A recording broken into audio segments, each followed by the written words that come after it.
All right, OJ, just kind of talk about the challenges that the Mississippi State defense presents this week and kind of what you see out of them. So far, I've been seeing that their defensive line is very, they feed off the defensive line. Basically, a lot of big guys up front have 32 sacks for the season, lead the nation.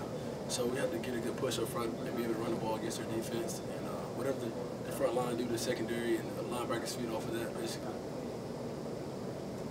How would you assess your progression from year one now to year two? Yeah, I think I've really improved on my blocking, you know, and little things about running routes, little details. Came a long way since last year, of course. I think so. How difficult is that? You know, obviously as a pass catcher, that's something that came a little more natural to you, but developing as a blocker, you know, how much time and work and what really goes into that? Oh yeah, it's all about, you know, basically little things, the fundamentals of it. It really don't matter how big a guy is, if you just get your hands inside and in the hat position, you can block anybody, and that's what it really comes down to. Hat speed and who gets their hands inside first. You had a few more targets in the LSU game. Was that part of the game plan, or were you able to find something in their defense that you could exploit? I just think, you know, it was more Blake, you know, seeing me open first as an option. You know, it was the same routes we usually run, but I think this time it was LSU, the defense they're in, allowed me to become open. So Blake, he noticed that and gave me the ball. The offense at times has kind of struggled on the road, but at home it seems to be really explosive. You know, what do you think is the difference between this offense, you know, at home versus on the road? I think, for me, I think we're at home. The crowd's not as loud as on the road, of course, and we do a great job of getting our signals in. We can hear very well, make a lot of audibles at the line of scrimmage. Versus on the road, it's always loud. You know, a lot of people, you know, can't really hear the plays, get the signals. So at home, we get the crowds to our advantage.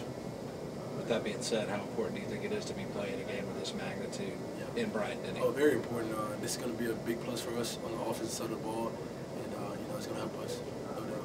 And that's not to hear the cowbells as much, you know, from last year. Yeah. But did you guys say anything to Brandon after the catch Saturday? Yeah, man, we gave him, we messed with it a little bit in the meeting room on Monday about it.